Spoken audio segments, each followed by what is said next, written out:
Le Grand Matin Sud Radio, 7h-10h, Patrick Roger, Cécile de Ménibus. 7h44, c'est le petit déjeuner politique de François-Xavier Bellamy, député européen des Républicains. Bonjour François-Xavier Bellamy. Bonjour. On est à distance, on précise parce qu'on n'a pas les masques, mais on est à distance avec plexi et les fenêtres ouvertes. On précise tout ça. La France touchée par deux événements lourds, l'attentat de Nice et le pays sous cloche avec le reconfinement.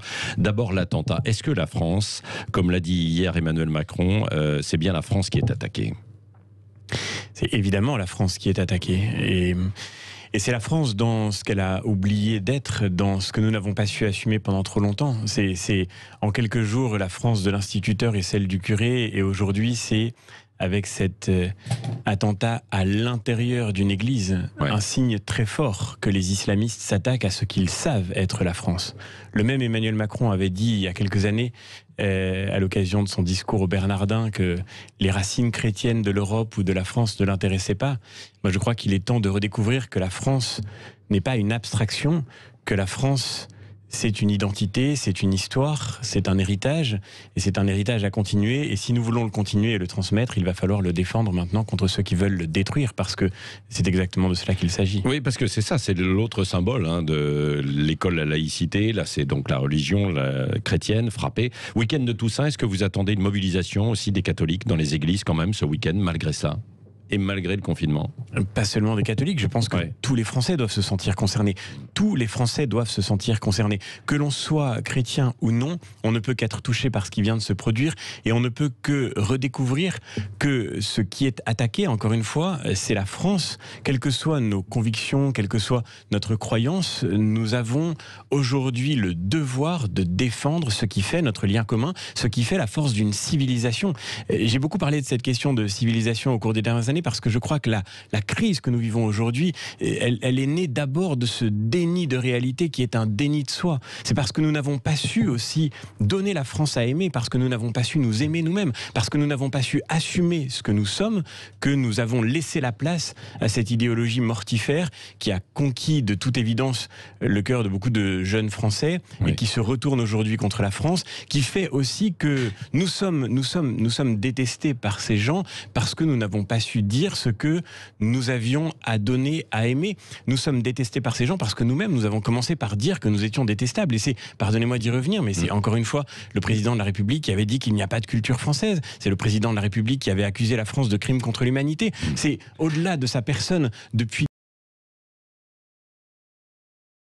qui ne peut que susciter la haine que les autres ont de nous-mêmes. Bien sûr, il faut combattre l'islamisme. Bien sûr, la France n'est pas coupable de ce qui lui arrive aujourd'hui, mais on ne pourra combattre l'islamisme efficacement que si on sait retrouver la force de cette identité, de cette culture, de cette civilisation, de cette manière de vivre qu'il faut défendre enfin maintenant une bonne fois pour toutes, qu'il faut assumer et qu'il faut pouvoir partager. François-Xavier Bellamy, le président de la République justement appelle à l'unité. Est-ce que vous lui répondez oui, il doit y avoir cette unité, ou est-ce que c'est un peu trop tard? Évidemment, il faut que nous soyons unis autour de ce qui fait la France, je le redis, mais cette unité ne veut pas dire l'uniformité, et elle ne veut pas dire le silence, et que le président de la République ne compte pas sur nous, qu'il ne compte pas sur moi, pour nous laisser réduire au silence par une fausse injonction à une espèce de concorde nationale qui ne serait rien d'autre que la suppression des voix qui osent parler de ce qu'il est urgent de faire. Et notamment, maintenant, passons aux réponses, parce que les mots ne suffisent plus. Maintenant, il faut agir. Il faut enfin que le gouvernement se donne les moyens de lutter efficacement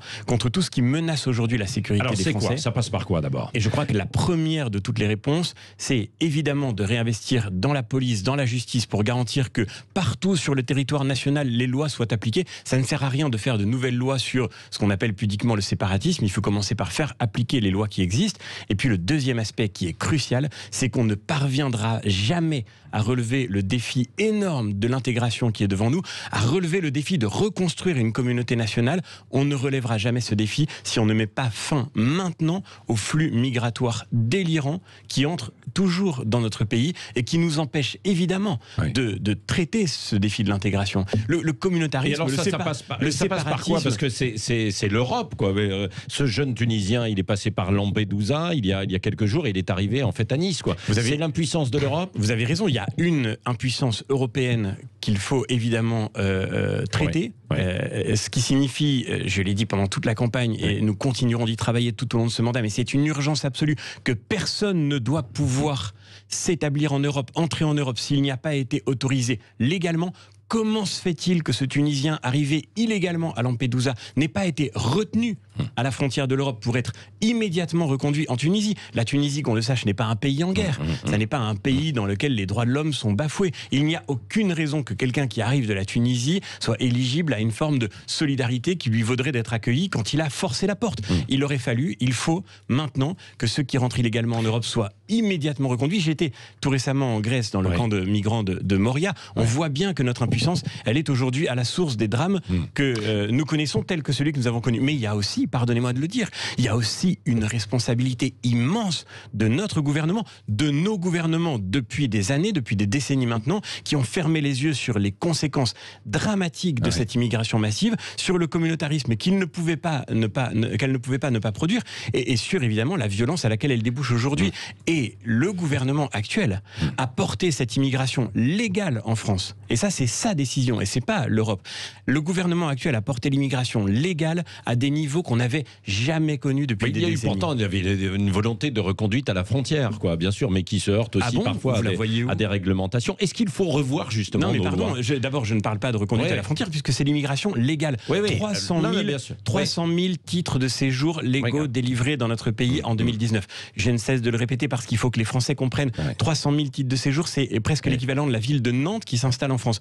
Comment voulez-vous, alors que dans notre pays, vous avez des quartiers entiers où on ne parle pas le français, alors que dans notre pays, vous avez des quartiers entiers où la loi de la République n'est pas appliquée, alors que dans notre pays vivent des îlots entiers de gens qui ne se reconnaissent pas de la culture française, de la civilisation européenne, comment voulez-vous que nous réussissions à vaincre ce danger majeur de la fracturation de notre société si nous ne mettons pas fin immédiatement à ces flux migratoires? Donc moi je le dis très simplement, je l'ai répété pendant toute la campagne européenne, je le redis aujourd'hui, il faut mettre fin. Vous n'aviez pas été entendu, il faut mettre.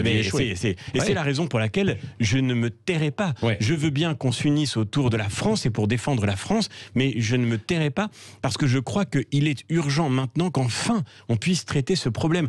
Qu'est-ce que ce Tunisien faisait là? Hier, peut-être l'avez-vous su, un Afghan a failli causer le même drame à Lyon où il se déplaçait avec un couteau prêt à passer à l'acte. Cet Afghan était entré illégalement sur le territoire français. Il était connu des services de police pour radicalisation. La semaine dernière, il avait été arrêté pour avoir attaqué un policier. Qu'est-ce qu'il faisait à Lyon, en centre-ville, libre et prêt à tuer? Mais c'est de la folie furieuse. Jamais dans l'histoire un pays ne s'est laissé attaquer avec une telle passivité. Jamais on a vu un État aussi peu capable d'assumer sa fonction première, qui est celle de protéger les citoyens. Et alors pour ça, il faut avoir une législation d'exception, comme le réclament certains. Mais il faut, encore une fois... Il faut adapter un cadre juridique, alors, non? Moi, je redis, encore une fois, le principal, c'est que la loi soit appliquée. Quelqu'un qui est entré illégalement sur le territoire français, vous n'avez pas besoin de changer la loi pour dire qu'il est illégalement en France. Appliquons la loi d'abord pour commencer. Et la deuxième chose, c'est que bien sûr, si jamais nous sommes empêchés par des institutions supranationales, par des accords avec la CEDH par exemple, d'appliquer notre loi française et de protéger les Français, alors il faut évidemment ne pas hésiter à se donner les moyens légaux d'assurer la protection que nous devons aux Français et de garantir cette chose toute simple qu'on ne peut entrer en France que quand on y a été légalement autorisé. Et deuxième chose majeure, que par notre propre décision, nous pouvons choisir d'arrêter le flux massif d'immigration légale en suspendant par exemple de manière immédiate le regroupement familial. Je crois que c'est une urgence absolue aujourd'hui. Quand vous êtes attaqué, quand vous êtes en danger, vous commencez par vous donner les moyens immédiatement de maîtriser et de protéger vos frontières, et il est enfin temps que le gouvernement... Alors certains disent qu'il ne faut pas agir en fait sous le coup de l'émotion immédiatement sur un plan juridique, justement, sur l'état de droit et la législation. Il ne faut pas agir sous le coup de l'émotion. Non, ça fait des années qu'on aurait dû agir. Alors, s'il faut des attentats pour nous réveiller, je suis le premier à le regretter. Mais enfin, j'espère au moins que ces attentats nous ouvriront les yeux. Si on ne se réveille pas maintenant, je ne vois pas quand on se réveillera. Et je vais vous dire, Patrick Roger, un pays peut commettre des erreurs irréparables. Un État peut se laisser détruire quand il ne sait pas réagir. Vous avez aujourd'hui en France des bandes de Turcs qui descendent dans les rues pour traquer les Arméniens. C'était avant-hier à Dessines et à Lyon. C'était hier encore dans le centre-ville de Dijon. Notre pays peut très bien connaître des affrontements très violents si nous ne savons pas réagir à temps. Et le spectre des États faillis ne concerne pas que le monde au dehors des frontières de l'Europe. Il est possible de vivre en France une explosion de l'unité de la société française. Une guerre civile ? C'est le défi majeur. Une fracturation de la société française qui, évidemment, se dissoudra dans la violence, ne peut que donner lieu à de la violence à très grande échelle. Et je crois, encore une fois, qu'il est temps de prendre la mesure du danger. Et s'il a fallu des attentats pour nous réveiller, eh bien, réveillons-nous maintenant. C'est une guerre civile dont vous parlez. Mais je ne sais même pas quelle forme ça peut prendre, parce que dans une guerre civile, vous avez des camps constitués qui se battent. Aujourd'hui, je ne vois pas des camps constitués qui se battent. Je vois, dans cette église de Nice, d'un côté des gens qui prient et de l'autre des gens qui tuent. Ça n'est pas une guerre civile parce que les Français sont pacifiques, ils sont incroyablement respectueux, ils sont incroyablement résilients. Et d'ailleurs, c'est la démonstration absolue que ceux qui accusent la France de racisme et d'islamophobie insultent les Français au mépris de la réalité. Les Français subissent depuis des années des attentats islamistes. Il n'y a jamais eu de rétorsion, il n'y a jamais eu de violence en retour. Et puissions-nous rester dans la paix civile, puissions-nous conserver cette paix civile, puissions-nous faire en sorte que la grande majorité des musulmans dans notre pays qui veulent vivre paisiblement leur foi continuent de le faire. Bien sûr, je ne souhaite absolument pas de fracture violente, mais pour l'éviter, il faut, et c'est une urgence maintenant, que l'État joue son rôle, parce qu'à chaque fois que la force publique recule, c'est la violence vous êtes qui député gagne. européen, brièvement, François-Xavier Bellamy. Est-ce qu'il faut sortir alors des traités, parce que vous avez évoqué ça tout à l'heure, est-ce qu'il faut sortir de certains traités européens ? Si la CEDH, par exemple, la Cour européenne des droits de l'homme, si la Cour européenne des droits de l'homme nous empêche d'appliquer une politique migratoire efficace, alors bien sûr, évidemment, et je le disais déjà pendant la campagne européenne, il faudra s'affranchir de la CEDH, évidemment, sans aucune espèce d'état d'âme. Ça n'est pas la brutalité de l'État contre l'État de droit, c'est que, en fait, à un certain point, un ordre juridique contraignant peut vous empêcher tout simplement de faire appliquer des lois simples. Je ne vois pas ce que les droits de l'homme ont gagné dans l'incurie de l'État. Je ne vois pas ce que l'humanité, ce que la paix, ce que la dignité humaine ont gagné dans cette espèce de situation aberrante où, je le répète, un Afghan soupçonné de radicalisation qui a attaqué un policier se promène librement avec un couteau de boucher dans les rues d'une ville de France. Même à l'intérieur, avec le Conseil constitutionnel qui peut retoquer aussi des lois, quoi. En tous les cas, il y a un danger qui a été pointé récemment par beaucoup d'intellectuels, de très brillants juristes. Je pense à M. Schuttel du Conseil d'État qui a publié un texte très important sur ce sujet la semaine dernière. Le grand danger, ce serait qu'à un certain point, un arsenal juridique trop contraignant empêche l'État d'assumer ses missions régaliennes fondamentales. Je ne suis pas de ceux qui accusent les juges de tous les maux. Je ne suis pas de ceux qui pensent qu'on devrait quitter l'état de droit. L'Europe et la France ont construit leur tradition politique sur l'idée que la loi prime sur la violence. Et je pense que c'est aussi ce qui est en jeu dans la lutte contre le terrorisme et dans la lutte contre l'islamisme. Mais il est très clair qu'aujourd'hui, on assiste à une forme de dérive juridique et jurisprudentielle qui empêcherait l'État d'assumer correctement sa mission. Quand c'est le cas, eh bien, l'État doit reprendre son rôle, évidemment. Et si la CEDH nous empêche de le faire, il faudra quitter la CEDH. Mais je le répète, ça n'est pas aujourd'hui le premier problème. Et aujourd'hui, la première responsabilité, elle est dans la main du gouvernement et elle pèse sur les épaules du gouvernement. Et pardon de le dire, le Pakistanais qui a tenté de découper au couteau de boucher vos confrères journalistes rue Nicolas Appert à Paris il y a très peu de temps de cela, ce Pakistanais était arrivé en France sous le statut de mineur étranger isolé. C'est le gouvernement français actuel, c'est le gouvernement d'Emmanuel Macron qui a décidé d'étendre les protections liées à ce statut et que chaque personne qui était mineur étranger isolé pouvait faire venir au titre du regroupement familial toute sa famille en France. C'est le gouvernement actuel qui l'a décidé, c'est pas les juges, c'est pas la CEDH, c'est la responsabilité du gouvernement. Alors maintenant, il faut arrêter de se cacher derrière des excuses, il faut que le gouvernement prenne ses responsabilités et il faut agir enfin sur ce sujet fondamental. Allez, brièvement, il nous reste 30 secondes. Oui, je vais aller droit au but. Gérald Darmanin a dit hier à l'Assemblée nationale, la liberté d'expression est totale, même quand ça gêne. Il a répondu à Bruno Retailleau qui lui disait que fallait une forme de respect dans la liberté d'expression et dans les caricatures. Faut être ferme ou pas ?